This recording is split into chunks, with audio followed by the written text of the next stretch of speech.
नमस्कार दोस्तों, मैं सुनील कुमार सोहेल स्वागत करता हूं आपके अपने YouTube चैनल श्री श्याम मित्रा में।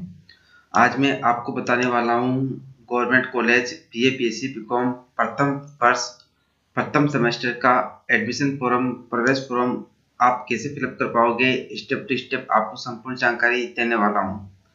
आपने अभी तक हमारे चैनल को सब्सक्राइब नहीं किया तो चैनल को सब्सक्राइब कर ले व ऑल नोटिफिकेशन को ऑन कर ले ताकि आपको गवर्नमेंट कॉलेज के एडमिशन से संबंधित सभी इंफॉर्मेशन आपको मिलती रहे।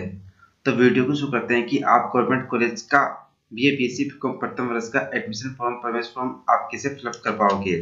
इसके लिए सबसे पहले आपको करना क्या होगा कि आपको यहाँ पर ssorajasthan.gov.in के पोर्टल पे आपको आ जाना है। तो यहाँ पर सबसे पहले आपको यहाँ पर sso.rajasthan.gov.in के पोर्टल पे आपको आ जाना है। इसका लिंक मैं आपको वीडियो के डिस्क्रिप्शन में दे दूंगा। आप वहां पर क्लिक करके सीधे यहाँ पर पहुंच जाओगे। यहाँ पर आने के बाद में आपको इस तरह का इंटरफेस आपको यहाँ पर दिखाई देगा। यदि आप एसएसओ के पोर्टल पर पहली बार आए हो तो आपको यहाँ पर रजिस्ट्रेशन पर क्लिक करना होगा और आपको यहाँ पर रजिस्ट्रेशन पर क्लिक करके आपको अपना एसएसओ के पोर्टल पर रजिस्ट्रेशन कर लेना है। एसएसओ के पोर्टल पर आप अपना रजिस्ट्रेशन जन आधार के माध्यम से व अपनी जीमेल आईडी के माध्यम से कर सकते हो। यदि आपका एसएसओ के पोर्टल पर ऑलरेडी रजिस्ट्रेशन हो रखा है तो आपको अपने एसएसओ आईडी अपनी एसएसओ आईडी यूजर नेम आपको यहाँ पर फिलअप करना होगा। आपको अपनी एसएसओ आईडी के पासवर्ड यहाँ पर फिलअप करने होंगे और जो कैप्चा आपको यहाँ पर दिखाई दे रहा है ये कैप्चा यहाँ पर फिलअप करके आपको लॉगिन पर क्लिक करके आपको अपने एसएसओ के पोर्टल पर लॉगिन हो जाना है। यदि आप किसी कारणवश अपने एसएसओ आईडी पासवर्ड भूल जाते हो तो आपको यहाँ पर क्लिक करके आप अपने एसएसओ आईडी और पासवर्ड फिर से रीजनरेट कर सकते हो। तो यहाँ पर मैं अपने एसएसओ के पोर्टल पर लॉगिन हो जाता हूँ। जैसे आप यहाँ पर एसएसओ के पोर्टल पर लॉगिन होते हो तो आपके सामने इस तरह का इंटरफेस आपको यहाँ पर दिखाई देगा।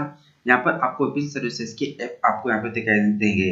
तो आपको यहाँ पर डिपार्टमेंट कॉलेज एजुकेशन के ऐप पर आपको जाना है या आपको डीसीई सर्च करना होगा डिपार्टमेंट ऑफ, है ना।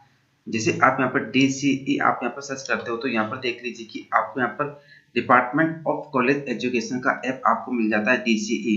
तो इस ऐप के ऊपर आपको क्लिक करना होगा। जैसे आप यहाँ पर डिपार्टमेंट कॉलेज एजुकेशन के ऐप के ऊपर क्लिक करते हो तो आपके सामने इस तरह का इंटरफेस आपको यहाँ पर दिखाई देगा।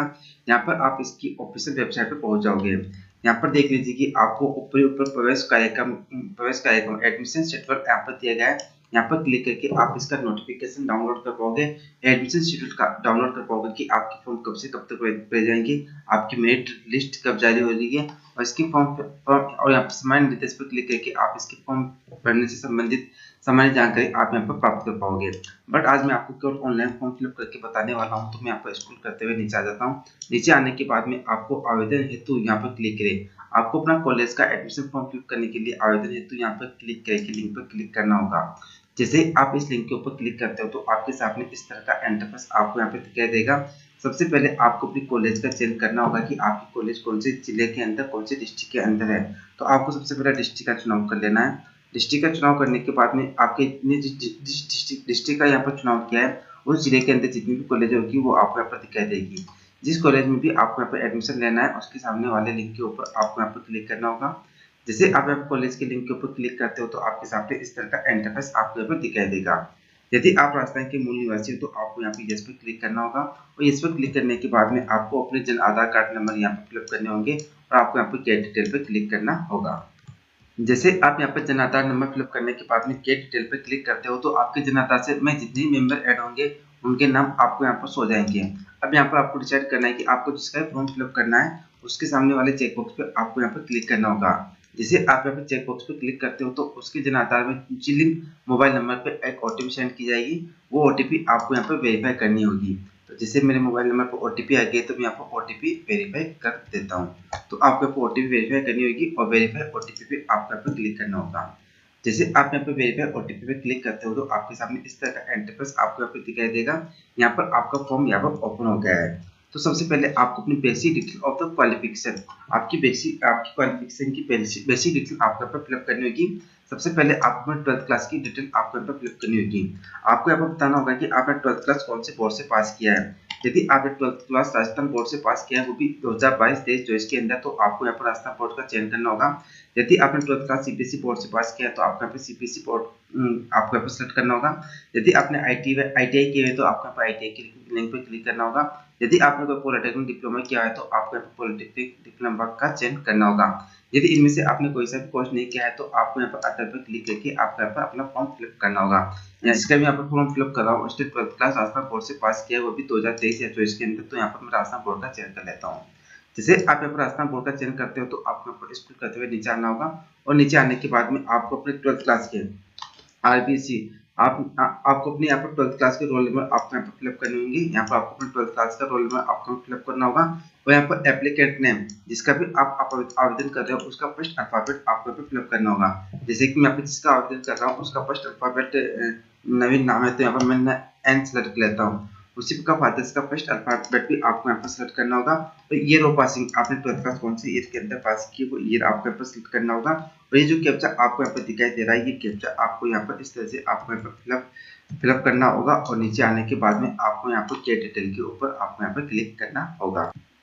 जैसे आप यहाँ पर गेट डिटेल के ऊपर क्लिक करते हो तो आपकी बेसिक इन्फॉर्मेशन आपके यहाँ पर निकल के आ जाती है। जैसे 12th क्लास की डिटेल आपके 12th क्लास की पास आउट की डिटेल आपको यहाँ पर निकल के आ जाती है। यदि ये डिटेल आपकी सही है तो आपको यहाँ पे यस पे क्लिक करना होगा और आपको फॉर्म को आगे आपको फिलअप करना होगा। यदि ये डिटेल आपकी मैच नहीं करती है, आपकी मार्कशीट के अकॉर्डिंग नहीं होती है तो आपको यहाँ पर नो पर क्लिक करना होगा और अदर पर क्लिक करके आपको अपना फॉर्म आगे फिलअप करना होगा। यहाँ पर मेरा जो डाटा यहाँ पर फेच हुआ है ये डाटा बिल्कुल सही है तो मैं यहाँ पे यस पे क्लिक कर दूंगा यहाँ और यस पे क्लिक करने के बाद में आपके सामने इस तरह का इंटरफेस आपको यहाँ पर दिखाई देगा। तो आपको यहाँ पर स्क्रॉल करते हुए नीचे आना होगा। जैसे आप यहाँ पर स्क्रॉल करते हुए नीचे आते हो तो आपके सामने इस तरह का इंटरफेस आपको यहाँ पर दिखाई देगा। यहाँ पर आपको एप्लीकेंट का नाम शो हो जाएगा जो कि आपकी 12th की मार्कशीट से फेच हुआ है। यहाँ पर आपका फादर्स नेम आपको यहाँ पर शो हो जाएगा और आपकी मदर्स नेम आपको यहाँ पर शो हो जाएगा।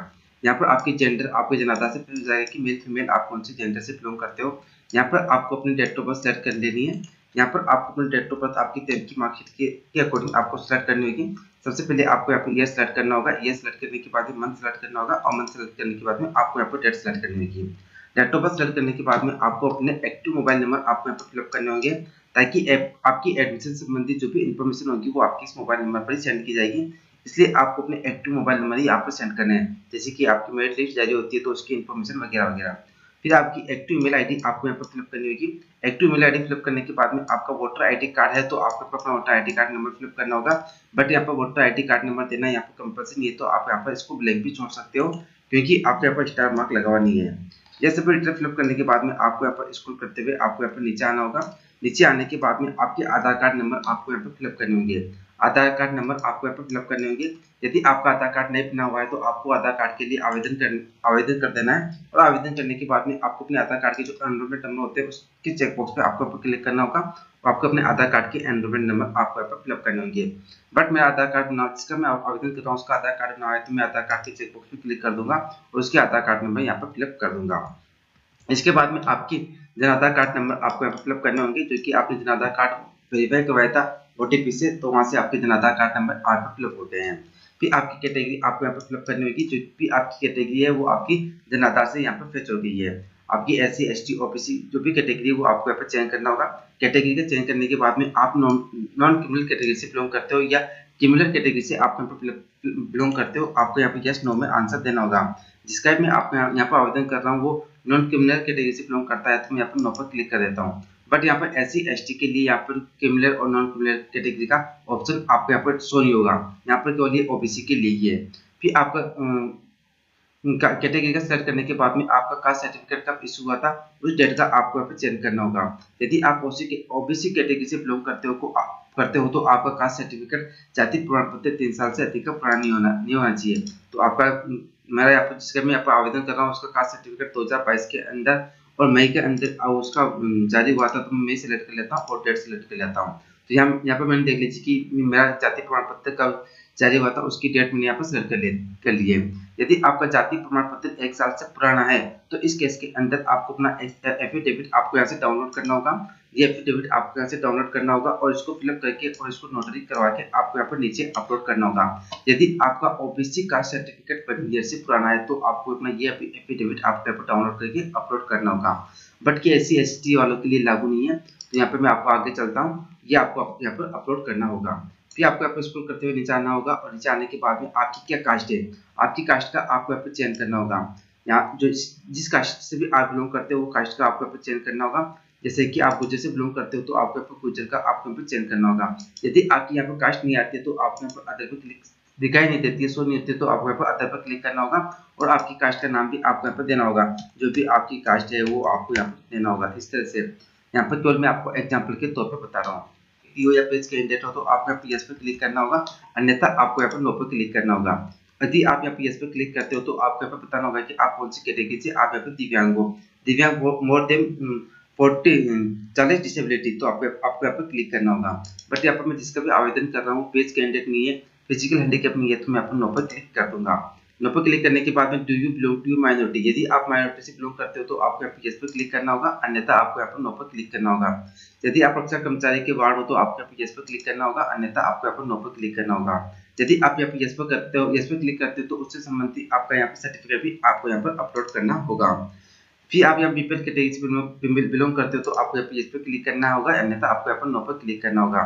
यदि आप यहाँ पर कश्मीर से माइग्रेट हो, यहाँ से कश्मीर से विस्थापित होकर या आप राजस्थान में यहाँ पर बसे हो, या आप यहाँ पर कश्मीर पंडित हो, तो आपको यहाँ पर यस पर क्लिक करना होगा, अन्यथा आपको यहाँ पर नो पर क्लिक करना होगा। तो आपके अकॉर्डिंग आपको यहाँ पर देख लेना है कि आप कौन सी कैटेगरी से बिलोंग करते हो। जिस कैटेगरी से आप बिलोंग करते हो तो आपको यहाँ पर यस पर क्लिक करना होगा, अन्यथा आपको यहाँ पर नो पर क्लिक करना होगा। यदि आप आसाम के मूल निवासी हो तो आपको यहाँ पर यस पर क्लिक करना है, अन्यथा आपको यहाँ पर नो पर क्लिक करना है। यदि आप गवर्नमेंट एम्प्लॉय हो, स्टेट गवर्नमेंट एम्प्लॉय या उसके वार्ड हो, तो आपको यहाँ पर यस पर क्लिक करना होगा, अन्यथा आपको यहाँ पर नो पर क्लिक करना होगा। यदि आपने कोविड-19 के अंदर अपने माता पिता को खोया है, हस्बैंड को खोया, तो आपको यहाँ पर यस पर क्लिक करना होगा, अन्यथा आपको यहाँ पर नो पर क्लिक करना होगा। क्या आप अल्प आयु वर्ग के लघु सीमांत बटाईदार किसान या खेती सभी परिवार है तो आपको यहाँ पर यस पर क्लिक करना होगा, अन्यथा आपको यहाँ पर नो पर क्लिक करना होगा। इस तरह से आपको आपके अकॉर्डिंग आपको यहाँ पे यस नो का चयन करना होगा। फिर आपको यहाँ पर स्क्रॉल करते हुए आपको यहाँ पर नीचे आना होगा और नीचे आने के बाद में आपका एड्रेस डिटेल आपको यहाँ पर फिलअप करनी होगी। देख लीजिए कि आपकी एड्रेस डिटेल आपको यहाँ पर फिलअप करनी होगी। सबसे पहले आपकी नेशनलिटी आपको यहाँ पर सिलेक्ट करनी होगी, तो नेशनलिटी में आपको यहाँ पर इंडियन सेलेक्ट कर लेना है। इंडियन सेलेक्ट करने के बाद में आपका बोनाफाइड स्टेट आपको यहाँ पर सिलेक्ट करना होगा। यदि आप राजस्थान के मूल निवासी है तो आपको यहाँ पर यस पर क्लिक करना होगा और यस पर क्लिक करने के बाद में आपका प्रेजेंट एड्रेस आपको यहाँ पर फिलअप करना होगा। सबसे पहले आपके विलेज पोस्ट का नाम आपको यहाँ पर देना होगा कि आप कौन से गांव से बिलोंग करते हो। उसके बाद में आपकी तहसील ब्लॉक का नाम आपको यहाँ पर देना होगा और तहसील ब्लॉक का नाम देने के बाद में आपका डिस्ट्रिक्ट का नाम भी आपको यहाँ पर देना होगा। फिर आपका स्टेट का आपको चयन कर लेना है। स्टेट का चयन करने के बाद में आप कौन सी डिस्ट्रिक्ट से बिलोंग करते हो उस डिस्ट्रिक्ट का भी आपको यहाँ पर चयन करना होगा। यहाँ पर केवल मैं आपको एग्जाम्पल के तौर पर बता रहा हूँ। डिस्ट्रिक्ट का चयन करने के बाद में आपका ब्लॉक का चयन आपको यहाँ पर इस तरह से करना होगा। ब्लॉक का चयन करने के बाद में आपके एरिया के पिन कोड नंबर भी आपको यहाँ पर फिलअप करने होंगे, जो कि आपके आधार कार्ड के पीछे आपको यहाँ पर सो जाते हैं। यदि आपका प्रेजेंट एड्रेस और परमानेंट एड्रेस सेम है तो आपको यहाँ पर कॉपी के लिंक पे आपको यहाँ पर क्लिक करना होगा। जैसे आप यहाँ पर कॉपी के लिंक पे क्लिक करते हो तो आपका प्रेजेंट एड्रेस परमानेंट एड्रेस में मैच हो जाता है।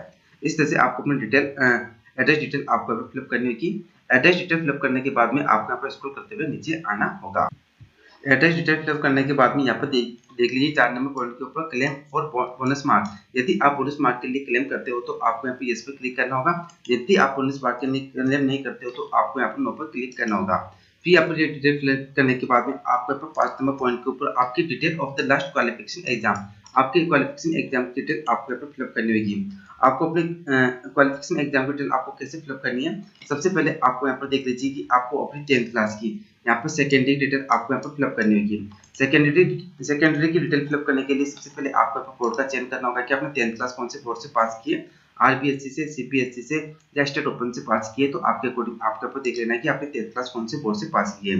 बोर्ड का चयन करने के बाद में आपके 10th क्लास के रोल नंबर आपको यहाँ पर फिलअप करने होंगे। यहाँ पर केवल मैं आपको एग्जाम्पल के तौर पर बता रहा हूँ। आपको अपने 10th क्लास के रोल नंबर आपको अपनी मार्कशीट से देखकर आपको यहाँ पर फिलअप करना होगा।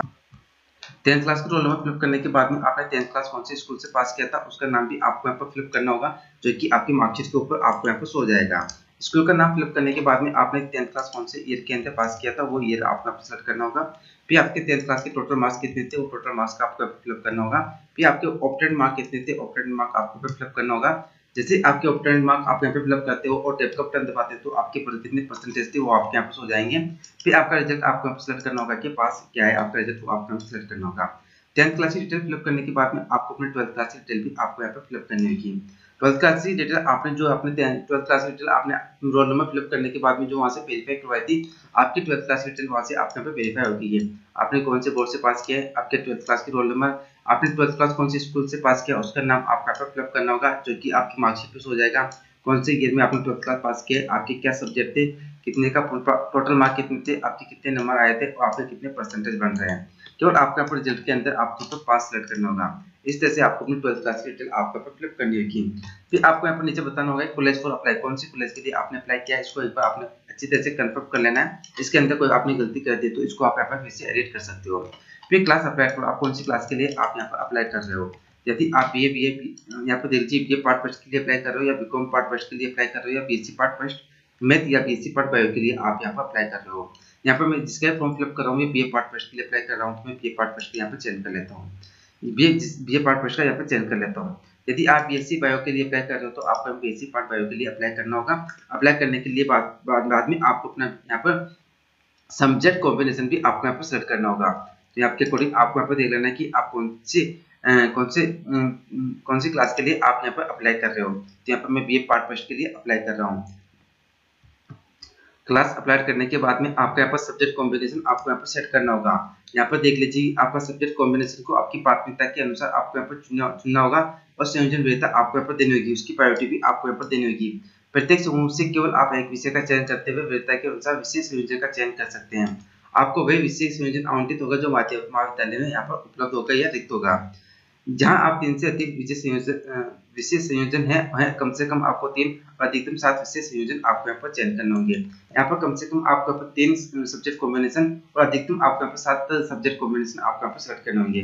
तो आपको यहाँ पर सब्जेक्ट कॉम्बिनेशन आपको किस प्रकार से सेलेक्ट करने हैं, तो यहाँ पर सबसे पहले यहाँ पर देख लीजिए कि मैं यहाँ पर हिंदी लिटरेचर पर क्लिक कर देता हूँ। हिंदी लिटरेचर पर क्लिक करने के बाद में आपको कौन सा सब्जेक्ट आप यहाँ पर रखना चाहते हो तो आपके अकॉर्डिंग आपको यहाँ पर देख लेना है। तो सब्जेक्ट कॉम्बिनेशन में आप सेकंड नंबर सेलेक्ट कर लेता हूँ, हिंदी लिटरेचर पॉलिटिकल साइंस और संस्कृत। फिर यहाँ पर देख लीजिए कि सेकंड में यहाँ पर subject Hindi literature political science और ज्योग्राफी सेलेक्ट कर लेता हूँ। फिर यहाँ पर थर्ड के अंदर में यहाँ पर हिंदी लिटरेचर हिस्ट्री और सोशियोलॉजी यहाँ पर सेलेक्ट कर लेता हूँ। इस तरह से आपको अपना सब्जेक्ट कॉम्बिनेशन आपको यहाँ पर सेलेक्ट करना होगा, आपके अकॉर्डिंग आपको यहाँ पर देख लेना है। फिर आपको यहाँ पर ऐड सब्जेक्ट कॉम्बिनेशन पर क्लिक करना होगा। जैसे आप यहाँ पर ऐड सब्जेक्ट कॉम्बिनेशन के ऊपर क्लिक करते हैं तो जो आप सब्जेक्ट आपने यहाँ पर सिलेक्ट किए थे वो सब्जेक्ट आपके यहाँ पर सिलेक्ट हो गए हैं। आप चाहो तो इसके अलावा भी आप यहाँ से भी सब्जेक्ट कॉम्बिनेशन सेलेक्ट कर सकते हो। जैसे कि मान लीजिए कि आपको यहाँ पर पॉलिटिकल साइंस सेलेक्ट करना है, पॉलिटिकल साइंस सेलेक्ट करने के बाद में उससे संबंधित आप सब्जेक्ट कॉम्बिनेशन भी आप यहाँ पर इस तरह से आप यहाँ पर सेलेक्ट कर सकते हो। तो आपको यहाँ पर कम से कम 3 सब्जेक्ट कॉम्बिनेशन सेलेक्ट करने हैं और अधिक से अधिक 7 सब्जेक्ट कॉम्बिनेशन आपको यहाँ पर सेलेक्ट करने होंगे। सिर्फ सब्जेक्ट कॉम्बिनेशन सेलेक्ट करने के बाद में आपको उसकी प्रायोरिटी भी आपको यहाँ पर देनी होगी। यहाँ पर देख लीजिए कि ऑफर सब्जेक्ट प्रायोरिटी, तो आपके सब्जेक्ट की प्रायोरिटी भी आपको यहाँ पर देनी होगी कि आप कौन से सब्जेक्ट को प्रथम प्राथमिकता देना चाहते हो। तो यहाँ पर देख लीजिए मैं हिंदी लिटरेचर को 1 नंबर देना चाहता हूँ, आपके अकॉर्डिंग आपको यहाँ पर देख लेना है। हिस्ट्री को 2 नंबर देना चाहता हूँ तो आपको यहाँ पर उसकी प्रायोरिटी भी आपको यहाँ पर आपके अकॉर्डिंग आपको यहाँ पर सेट करनी होगी। इस तरह प्रायोरिटी देने के बाद में आपको यहाँ पर स्क्रॉल करते हुए आपको यहाँ पर नीचे आना होगा। प्रायोरिटी देने के बाद में आपको यहाँ पर स्क्रॉल करते हुए आपको नीचे आना होगा। नीचे आने के बाद में कुछ अदर डिटेल दी गई है वो आपको यहाँ पर फिलअप करनी होगी। सबसे पहले इन्फॉर्मेशन अबाउट, आपको अपने गार्जियन या पेरेंट्स के बारे में आपको यहाँ पर इन्फॉर्मेशन देनी होगी। जिसके भी बारे में आपको यहाँ पर इन्फॉर्मेशन देनी है उसके चेकबॉक्स पे आपको यहाँ पर क्लिक करना होगा। फिर आपका पेरेंट्स और गार्जियन का ऑक्यूपेशन आपको बताना होगा कि वो क्या काम करते हैं, क्या वर्क करते हैं, उसका ऑक्यूपेशन आपको बताना होगा। यदि आपके माता पिता किसान है तो आपको एग्रीकल्चर सेलेक्ट करना होगा, अन्यथा या कोई अदर स्टेट गवर्नमेंट जॉब है तो वो आपको यहाँ पर सेलेक्ट करना होगा। तो यहाँ पर मैं एग्रीकल्चर यहाँ पर सेलेक्ट कर लेता हूँ। फिर आगे आपके माता पिता कहाँ जॉब करते हैं उसका एड्रेस भी आपको यहाँ पर फिलअप करना होगा। एड्रेस फिलअप करने के बाद में आपके गार्जियन के मोबाइल नंबर आपको यहाँ पर देने होंगे। यहाँ पर गार्जियन की आपके एक्टिव मोबाइल नंबर ही आपको यहाँ पर देना होगा। फिर आपके गार्जियन की एनुअल इनकम बतानी है कि उनकी वार्षिक आय कितनी है, वो एनुअल इनकम आपको यहाँ पर बतानी होगी। तो इस तरह से आपको अपनी गार्जियन की एनुअल इनकम आपको यहाँ पर बतानी होगी। एनुअल इनकम बताने के बाद में इनकम स्टेट ऑफ फैमिली आपके वो टैक्स पेयर है या नॉन टैक्स पेयर है वो आपको यहाँ पर सेलेक्ट करना होगा। टैक्स पेयर सेलेक्ट करने के बाद में नॉमिनी, आपको यहाँ पर अपने माता पिता में से किसी एक को आपको अपना नॉमिनी बताना होगा, नॉमिनी बनाना होगा। तो आप किसको नॉमिनी बनाते हैं उसके चेकबॉक्स पे आपको यहाँ पर क्लिक करना होगा। नॉमिनी बनाने के बाद में यहाँ पर देख लीजिए कि आपको प्रायोरिटी ऑफ द एक्टिविटी, आपको यहाँ पर कुछ एक्टिविटी दी गई है, आपके अकॉर्डिंग आपको उसकी प्रायोरिटी आपको यहाँ पर सेट करनी होगी। तो यहाँ पर आपको अपनी प्रायोरिटी एक्टिविटी की जिस एक्टिविटी में आप सम्मिलित होना चाहते हो उसकी प्रायोरिटी आपको यहाँ पर सेट करनी होगी। इस तरह से आपकी एक्टिविटी की प्रायोरिटी आपको यहाँ पर सेव कर लेनी है। Do you want to occupation for public transport, यदि आप पब्लिक कॉलेज जाने के लिए पब्लिक ट्रांसपोर्ट का प्रयोग करना चाहते हो तो आपको यहाँ पे इस पर क्लिक करना होगा, अन्यथा आपको यहाँ पर नो पर क्लिक करना होगा। यदि आपको सर्टिफिकेट या डिप्लोमा कोर्स के अंदर आप या डिग्री के अंदर आप अपना एडमिशन लेना चाहते हो या इंटरेस्टेड हो तो आपको यहाँ पे इस पर क्लिक करना होगा, अन्यथा आपको यहाँ पर नो पर क्लिक करना होगा। आपके अकॉर्डिंग आपको यहाँ पर देख लेना है। Are you interested online free mock course, यदि आप ऑनलाइन कोई कोर्स लेना चाहते हो या IIT कोटा आदि आदि आप कोई कोर्स करना चाहते हो तो आपको यहाँ पे यस पे क्लिक करना होगा, अन्यथा आपको यहाँ पर नो पर क्लिक करना होगा। तो आपके अकॉर्डिंग आपको यहाँ पे यस नो पर आपको यहाँ पे क्लिक करना होगा। यदि आप कोई कॉम्पिटिटिव एग्जाम की तैयारी के लिए कोई ऑनलाइन क्लासेस लेना चाहते हो तो आपको यहाँ पे यस पे क्लिक करना होगा, और यस पे क्लिक करने के बाद में आपको यहाँ पे बताना होगा कि आप कौन से कोर्स के लिए आप ऑनलाइन क्लास लेना चाहते हो, कौन सी किसकी तैयारी के लिए आप ऑनलाइन क्लास लेना चाहते हो, उसकी डिटेल भी आपको यहाँ पे फिलअप करनी होगी। फिर आपको यहाँ पे स्क्रॉल करते हुए नीचे आना होगा। नीचे आने के बाद में आपकी बैंक डिटेल आपको यहाँ पे फिलअप करनी होगी। यदि आपकी जन आधार के अंदर बैंक डिटेल अपडेट होगी तो वो आपके जन आधार से पेश हो जाएगी। यदि आपकी जन आधार के अंदर बैंक डिटेल लिंक रहेंगे तो आपका बैंक डिटेल आपको फिलअप करनी होगी। सबसे पहले आपके बैंक अकाउंट नंबर आपको यहाँ पे फिलअप करने होंगे। फिर आपका अकाउंट होल्डर का नाम आपको यहाँ पे फिलअप करना होगा, जो कि आपके बैंक खाते के अकॉर्डिंग होना चाहिए। जो आपकी बैंक की पासबुक के नाम है वैसा का वैसे नाम आपको यहाँ पे फिलअप करना होगा। ये इसलिए ये डिटेल आपको इसलिए फिलअप करनी है ताकि आपकी यहाँ पे फीस वापस इसी खाते में रिफंड हो सके। फिर नेम ऑफ द बैंक, आपका बैंक का क्या नाम है वो आपको यहाँ पर सेलेक्ट करना होगा। यानी कि मेरा खाता स्टेट बैंक के अंदर है तो मैं यहाँ पर स्टेट बैंक यहाँ पर सेलेक्ट कर लूंगा, स्टेट बैंक यहाँ पर सेलेक्ट कर लूंगा। फिर आपके ब्रांच कौन सी है, ब्रांच आपको यहाँ पर सेलेक्ट करना होगा। फिर आपका जिस बैंक के अंदर आपका खाता है उसके IFSC कोड नंबर भी आपको यहाँ पर फिलअप करने होंगे। इस तरह से आपकी बैंक डिटेल आपको यहाँ पर फिलअप करनी होगी। बैंक डिटेल फिलअप करने के बाद में आपके यहाँ पर कुछ डॉक्यूमेंट्स दिए गए हैं, वो डॉक्यूमेंट्स आपको यहाँ पर अपलोड करने होंगे। तो यहाँ पर देख लीजिए कि आपके जो भी डॉक्यूमेंट्स आप यहाँ पर अपलोड करते हो वो आपकी JPG या JPEG फॉर्मेट के अंदर होनी चाहिए। सबसे पहले आपको यहाँ पर अपनी एप्लीकेंट की फोटो अपलोड करनी होगी। जिसका भी आप यहाँ पर आवेदन कर रहे हो उसकी फोटो आपको यहाँ पर अपलोड करनी होगी, जिसकी साइज आपकी 100 KB से 150 KB के बीच में होनी चाहिए।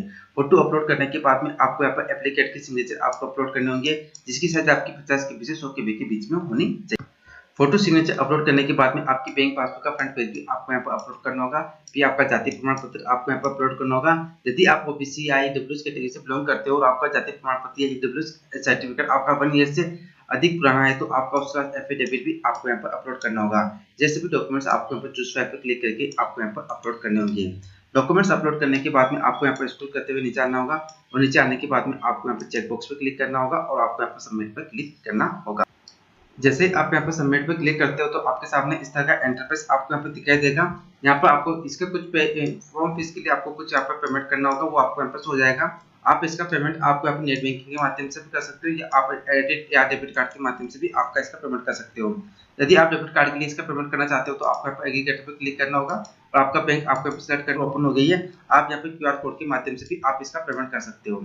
तो इस तरह से आप अपना government college UG part first का या स्नातक प्रथम वर्ष का ये BC.Com प्रथम वर्ष का आप एडमिशन फॉर्म इस तरह से आप यहाँ पर फिलअप कर पाओगे। आज मुझे आपको ये जानकारी देनी थी। उम्मीद करता हूँ कि मेरे द्वारा दी गई जानकारी आपको पसंद आएगी। पसंद आए तो हमारे चैनल को जरूर सब्सक्राइब करें और वीडियो को लाइक और शेयर करना ना भूलें। धन्यवाद।